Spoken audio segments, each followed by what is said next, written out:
নমস্কার বন্ধুরা, এই ভিডিওতে দেখাবো আপনাদের ছোট ছাগলের বাচ্চা। দেখুন,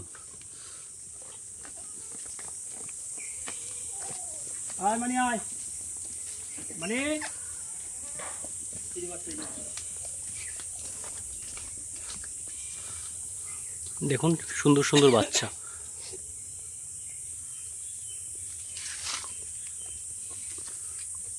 যাদের ছাগল প্রয়োজন হবে যোগাযোগ করতে পারেন। ছাগলের বাচ্চা তো বিক্রি আছে। তবে যারাই ছাগল নেবেন খুব ছোট বাচ্চা নেবেন না, কারণ খুব ছোট বাচ্চা নিলে মায়ের দুধ যদি পুরো কোর্সটা না হয় খুব সমস্যা হয়, বাচ্চার ইমিউনিটি পাওয়ারটাও ঠিকঠাক থাকে না। তাই যারাই নেবেন একটু বড় বাচ্চা নেবেন। দেখুন প্রচুর ছাগল আছে। ওই দেখুন ওইদিকে কিছু খাচ্ছে।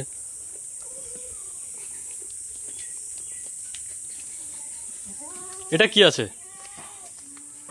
এটা মা হচ্ছে কারলি কোটা, ওর বাবা ছিল হায়দ্রাবাদি। এটা একটা ছোট বাচ্চা। আপনারা মনে করবেন যে এটা হয়তো ছোট কোথায়, এত বড় হয়ে গেছে। আপনারা হয়তো বলবেন বড়, কিন্তু এর মা বয়স এই 4.5 মাস।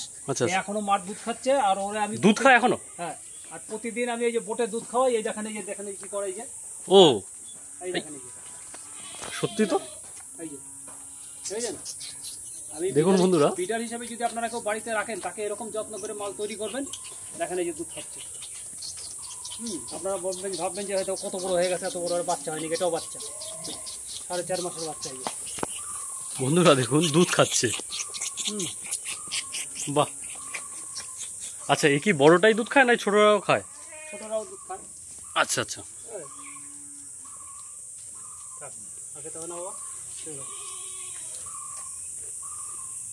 দেখুন ও পেছন পেছন ঘুরছে দুধ খাওয়ার জন্য।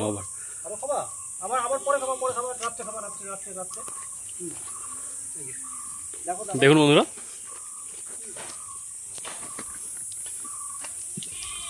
চলুন বন্ধুরা, সন্ধ্যা হয়ে যাচ্ছে। নেক্সট ভিডিও আবার একটা ভিডিও দেবো পরে। এগুলো সব কারলি কোটা।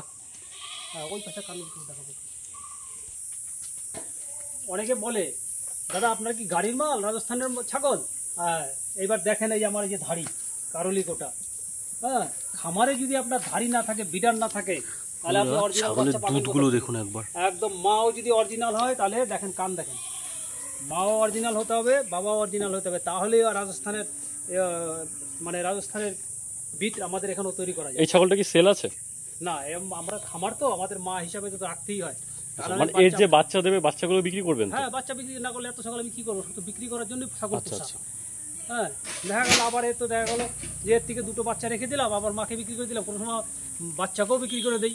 আচ্ছা, দর্শকরা যদি কেউ ভিডিও দেখে আসে, বলে যে আমার এই ছাগলের পরবর্তী বাচ্চাগুলো আমাকে দিতে হবে, হ্যাঁ দেবো, তাহলে দেবো। কিন্তু আমি সবসময় তো যেটা আপনি যদি বলে যে এইটাই দেবো, তাহলে আমি খামার, আমি তো ট্রেডার না। আচ্ছা আচ্ছা, এই জন্য আমার কিছু রাখতেই হবে খামারে। আর আমি সত্যিকারে আমার খামার আছে কিনা, বাস্তবে আপনারা সঠিক জিনিসটা পাবেন কিনা, ভালো জিনিস পাবেন কিনা, এইটাই হচ্ছে প্রমাণ।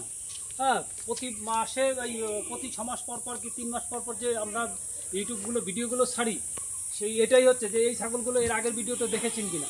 দেখা গেলো অনেকে করতে পারেন, কেউ বলে আমি পোষানি দিয়েছি, পোষানি আমার ছাগল দেওয়া আছে। ওই সমস্ত কথাবার্তা আমরা বলি না। আমরা নিজের খামারে তৈরি। আপনারা, আমি সবাইকে বলি যে আপনারা আমার খামারে আসেন, ছাগল দেখেন, চয়েস করেন, তারপরে আপনারা নেবেন। নেওয়াটা পরে অনেকে প্রশ্ন করে, দাদা দাম বলেন, ভিডিও পাঠান। আরে ভিডিও পাঠাবেন, নিজের ছাগল পাঠালাম না, কার ছাগল পাঠালাম, ওটা মোবাইল থেকে পাঠিয়ে তাও ঠিক। দেখার দরকার আছে। বন্ধুরা আপনাকে ভিডিও চাইবেন না, আসুন, এসে দেখুন। যদি আগে দেখুন যে ওনার আছে কিনা, যদি থাকে তবে এসে দাম দর করুন, দাম দর করে। আর উনি দেখছি যে কোনো ভিডিওটাতেই দাম বলছে না। ওনার একটাই কথা যে আপনি আসুন, আপনি আসুন, এসে যদি আপনার পছন্দ হয় তবে দামাদর করবেন। শুধু শুধু অযথা দামাদর করে লাভ নেই। আর এটাও হয় অনেকেই, অনেকে অনেক দূর দূর থেকে ফোন করে, অনেকে এটাও সমস্যা হয় যে আমরা টাকা নিয়ে যাব। কিন্তু কি বলুন তো, সবার তো একটা পছন্দ মতো ব্যাপার আছে, তাই না? নিয়ে আসতে হবে না। আমার ছেলের ফোনপের ব্যবস্থা আছে। আপনারা সঙ্গে টাকা নিয়ে আসবেন। বিদেশের বাড়ি, কোথায় রাস্তাঘাটে কিছু হবে তখন বলবেন দাদার কাছে গিয়ে আমাদের ক্ষতিটা হয়ে গেল, কাকুর কাছে গিয়ে ক্ষতিটা হলে, সে ক্ষতির সম্মুখীন আপনাদের হতে হবে না। আপনারা আসবেন, হ্যাঁ, মোবাইলে টাকা ট্রান্সফার করে দেবেন। আর অরিজিনাল খামারে এসে ছাগল কিনবেন, 2 পয়সা বেশি লাগলো, ভালো জিনিস পাবেন, এইটাও বলতে পারি। ঠিক আছে বন্ধুরা, ভিডিওটা শেষ করলাম আজকে। ধন্যবাদ।